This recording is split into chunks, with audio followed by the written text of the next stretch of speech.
संघ के कार्याध्यक्ष माननीय श्री वीरेंद्र सिंह जी, हम सब के बीच में हमारे मार्गदर्शक और हमारे प्रभारी माननीय श्री MP सिंह जी, अखिल भारतीय उपाध्यक्ष भारतीय मजदूर संघ, हमारे अखिल भारतीय संरक्षक माननीय श्री श्रीराम वाजपेयी जी, श्री साधु सिंह जी, सरकारी कर्मचारी राष्ट्रीय परिसंघ के महासचिव, भारतीय प्रतिरक्षा मजदूर संघ के सभी पदाधिकारी जो कि 3 दिवसीय बैठक में यहाँ देहरादून की पावन भूमि में उपस्थित हुए हैं। साथ ही हम सब के लिए एक विशेष क्षण है जब ये भाई हेमंत, हमारे ज्वाइंट सेक्रेटरी, भाई केसर सिंह जी, केंद्रीय कार्य समिति के सदस्य तथा अन्य हमारे यूनियन के समस्त अधिकारी पदाधिकारीगण, कार्यकारिणी के सदस्यगण, हम सब यहाँ 3 दिन के लिए आज, कल और परसों सरकार के द्वारा जो कुछ भी नया कुछ होने जा रहा है उसके ऊपर चिंतन मनन करने के लिए और भारतीय प्रतिरक्षा मजदूर संघ की राष्ट्रीय कार्यकारिणी की बैठक के लिए यहाँ हम सब एकत्र हुए हैं। हम सब जानते हैं कि भारतीय प्रतिरक्षा मजदूर संघ भारतीय मजदूर संघ की एक औद्योगिक इकाई है और पूरी जिम्मेदारी के साथ रक्षा प्रतिष्ठानों में काम करने वाले सभी सिविलियन कर्मचारियों के बारे में विचार करती है, उनकी समस्याओं के निराकरण का प्रयास करती है। वो कर्मचारी चाहे ऑर्डिनेंस फैक्ट्री में काम करते हो, DGQA में काम करते हो, MES में हो, डिपो में हो, या आर्मी, एयरफोर्स, नेवी के या DRDO के किसी भी स्टेब्लिशमेंट में काम करते हो, वहाँ के कर्मचारियों की समस्याएं, वहाँ की कार्य दशाओं में परिवर्तन करने के लिए हम सब निरंतर प्रयासरत रहते हैं। एक लंबे समय से हमारा संघर्ष चलता आता रहता है। संवाद से लेकर के संघर्ष तक की हम यात्रा करते हैं और उस यात्रा में जो कुछ भी हमको मिल सकता है हम उसको हासिल करते हैं और जो नहीं मिल सका है उसके लिए हम फिर से प्रयास करते रहते हैं। अभी हम सबके बीच में परसों ही एक नई सरकार का गठन हुआ है।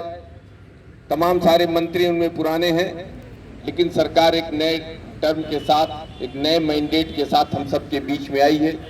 परिवर्तन सिर्फ इतना है कि पहले प्रचंड बहुमत की सरकार थी, अपने निर्णयों को जबरदस्ती हम सब के ऊपर थोप सकने में उस सामर्थ्य थी, लेकिन अभी बदली हुई परिस्थितियां हैं।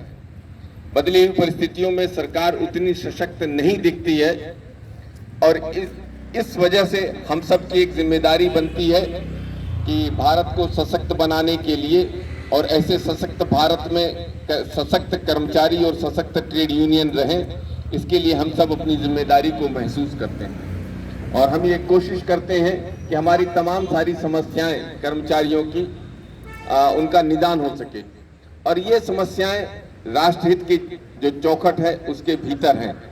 हम ऐसी कोई मांग नहीं करते हैं जो राष्ट्रहित के खिलाफ हो।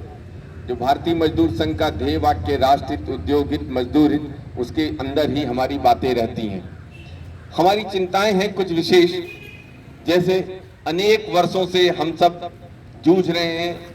हमारी जो central government employees group insurance scheme है उसमें कोई परिवर्तन नहीं किया गया। चौथे वेतन आयोग के द्वारा जो सिफारिशें लागू की गई थी उन सिफारिशों के आधार पर आज भी 15,000, 30,000 और 60,000, 1,20,000 ऐसा करके हम लोग का ग्रुप इंश्योरेंस है, ग्रुप DCBA।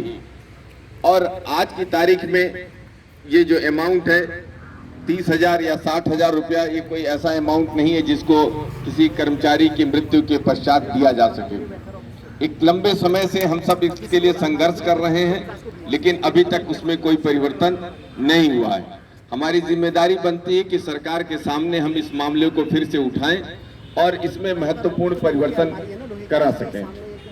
और इसके साथ ही, और इसमें गवर्नमेंट को कोई बहुत नुकसान भी नहीं है। गवर्नमेंट इस बात को समझ नहीं पा रही है। इसका कंट्रीब्यूशन एम्प्लॉय को खुद देना है। गवर्नमेंट एम्प्लॉय देता है जो भी कंट्रीब्यूशन, उसका 70% गवर्नमेंट एम्प्लॉय के खाते में जाता है, 30% से उसका प्रीमियम पे होगा और रिटायर होने पर या उनको वो पैसा वापस मिल जाएगा और डेथ होने पे उसका बेनिफिट मिलेगा।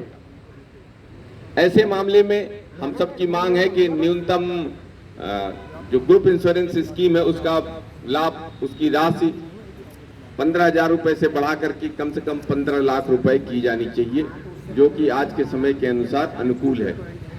ऐसे ही हमारे जो मुद्दे हैं न्यू पेंशन स्कीम को लेकर के, कि न्यू पेंशन स्कीम के ऊपर हमने एक लंबा संघर्ष किया, उन संघर्षों का कुछ नतीजा निकला, कुछ परिवर्तन हुए, लेकिन अभी पूर्ण समाधान नहीं हो सका है। हम सब संघर्ष कर रहे हैं न्यू पेंशन स्कीम में कि न्यू पेंशन स्कीम समाप्त हो करके ओल्ड पेंशन स्कीम का लाभ हम सबको मिले।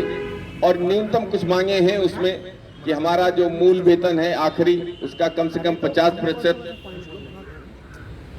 उसमें उसके 50% से कम हमारी पेंशन नहीं होनी चाहिए। साथ ही जो हमारी पेंशन है उसको डीए से लिंक होना चाहिए, और उस पेंशन को भी जब कभी भी पे कमीशन आए तो उनके साथ को रिलेट होना चाहिए।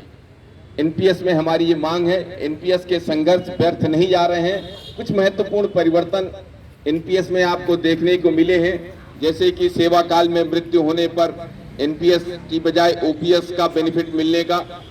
साथ ही गवर्नमेंट एम्प्लॉय के जो कंट्रीब्यूशन है एम्प्लॉयर का, उसको 10% से बढ़ा करके 14% किया गया। इसके साथ ही एनपीएस के लिए रूल्स की व्यवस्था की गई, एनपीएस रूल फ्रेम हुए और उसमें विड्रॉल की व्यवस्थाएं कराई गई। कुछ ये परिवर्तन महत्वपूर्ण हुए हैं, लेकिन अभी हम अपना अल्टीमेट गोल हासिल नहीं कर सके हैं। सरकार के सामने हम ये भी बात रखेंगे कि बहुत सारे मुद्दों पर हम सरकारी कर्मचारियों को बार बार कोर्ट में जाना पड़ता है। जैसे एमईएस के लोगों के सामने एक समस्या रही है कि ड्रेस अलाउंस का भुगतान, जब एक बार हमारा वॉशिंग अलाउंस को सब्स्टिट्यूट कर दिया ड्रेस अलाउंस में, उसके बाद भी ड्रेस अलाउंस का भुगतान हम सबको नहीं किया जा रहा है। और एक नहीं सैकड़ों कोर्ट केस हो चुके हैं। उन कोर्ट केस के आने के बाद जो पिटिशनर्स हैं उनको उनका लाभ दिया जा रहा है, लेकिन बाकी लोगों को ड्रेस अलाउंस का लाभ अभी तक नहीं दिया गया। बाकी सारे लोगों को भी कोर्ट में जाना पड़ रहा है। इसी तरह से नाइट ड्यूटी अलाउंस का मामला भी हम सबके बीच में पेंडिंग पड़ा हुआ है। 43,600 रुपए की जो सीलिंग है उसके आधार पर आज भी एलिजिबिलिटी और नॉन एलिजिबिलिटी की सीमा निर्धारित है। ये भी एक विवाद का मुद्दा है। ऐसे अनेक हम सबके बीच में मुद्दे हैं जिनको लेकर के हमको बार बार कोर्ट में जाना पड़ता है, और सरकार खुद एक बहुत बड़ी मुकदमेबाज बनती जा रही है। तो सरकार के सामने हम ये बात रखने वाले हैं कि आप मुकदमेबाजी को घटाइए, निगोशिएशन करिए। जीसीएम की काउंसिल्स बनी हुई हैं, उनके अंदर वार्ता करिए, और इस तरह से बहुत सारी समस्याओं के निदान किया जा सकता है बिना किसी संघर्ष के। हम लोग की एक मांग चल रही है कि इंटरग्रेड रेशियो जो इंडस्ट्रियल एम्प्लॉय का है उसमें भी परिवर्तन किया जाए। जब सबसे बड़ा संगठन रेलवे का है, रेलवे में एक रिस्ट्रक्चरिंग हो चुकी है इंडस्ट्रियल एम्प्लॉय की, और हम लोगों ने दोनों बातों को देखा। रेलवे डिपार्टमेंट का जो इंटरग्रेड रेशियो है और हमारे जो डिफेंस के विभाग हैं उनके इंटरग्रेड रेशियो में क्या महत्वपूर्ण परिवर्तन किया जा सकता है, इसकी बात भी हम सब रखने वाले हैं। हम लोग ने लंबा संघर्ष किया इसके लिए और सरकार से सहमति बनाने की कोशिश की है।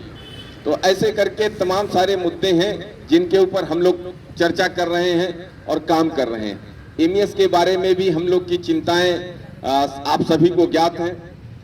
जैसे ऑर्डिनेंस फैक्ट्री को कारपोरेशन करने से पहले ऑर्डिनेंस फैक्ट्री को बदनाम करने की कोशिश की गई कि ऑर्डिनेंस फैक्ट्री ठीक ढंग से काम नहीं करती हैं, उनकी प्रोडक्टिविटी कम है, उनके कर्मचारियों में कुशलता कम है, उनके उत्पाद अच्छे नहीं होते हैं।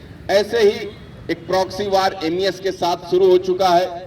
बहुत सारे लोग, बड़े बड़े अफसर ये बात कहने लगे हैं मीडिया के माध्यम से कि एमईएस ऑर्गेनाइजेशन सर्विसेज को ठीक ढंग से नहीं देता है, बहुत स्लो काम होता है, बहुत क्वालिटी इनकी उम्दा नहीं होती है, और क्यों नहीं इसको आउटसोर्सिंग कर दिया जाए।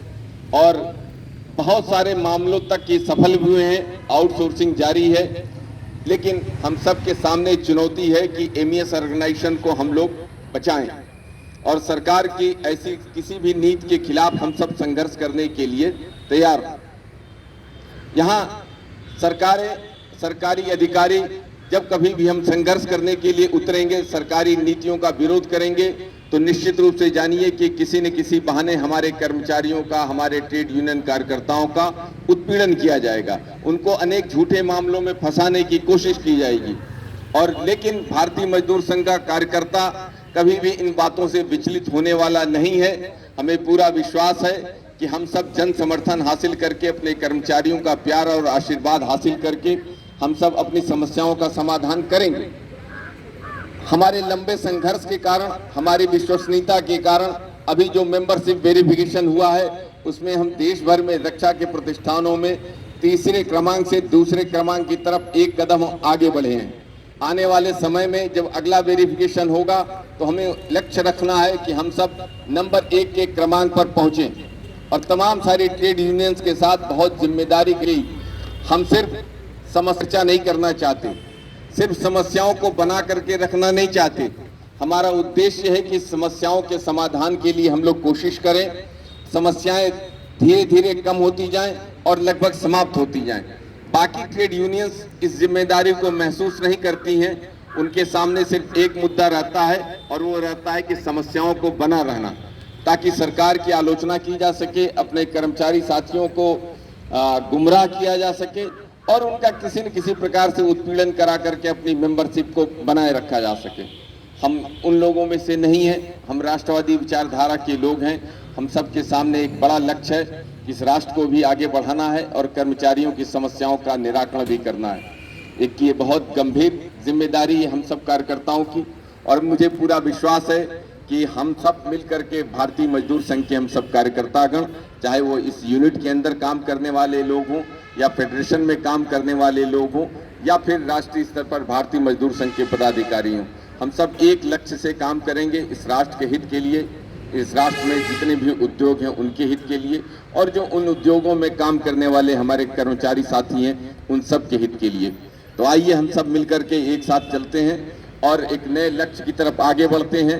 इस 3 दिवसीय यात्रा में जो इस परम पावन भूमि में हो रही है, आज कल और परसों हम लोग यहाँ पर चिंतन मनन करेंगे, कुछ निष्कर्ष निकालेंगे और सरकार से हम सब एक रिस्पॉन्सिव कोऑपरेशन की उम्मीद करते हैं। सरकार हमारी समस्याओं की तरफ ध्यान देगी, हम सरकार के साथ सहयोग करेंगे। सरकार हमारी समस्याओं की तरफ ध्यान नहीं देगी, अगर हमारी अनदेखी करेगी तो हम सब सरकार के साथ 2-2 हाथ करने के लिए भी तैयार रहेंगे। हमेशा हमने रिस्पॉन्सिव कोऑपरेशन किया है और आगे भी हम करते रहेंगे। हमारी जो रणनीति है संवाद से लेकर के संघर्ष तक की, हम उसके ऊपर कायम हैं। और आज के इस अवसर पर मैं अपनी तरफ से आप सबको एक बार फिर से शुभकामनाएं व्यक्त करता हूं कि हमारी तमाम सारी समस्याओं का निराकरण हो सकेगा और राष्ट्र के हित में एमईएस ऑर्गेनाइजेशन अपना पूर्ण योगदान दे करके इस राष्ट्र को आगे बढ़ा सकेगा। धन्यवाद। जय हिंद, जय भारत।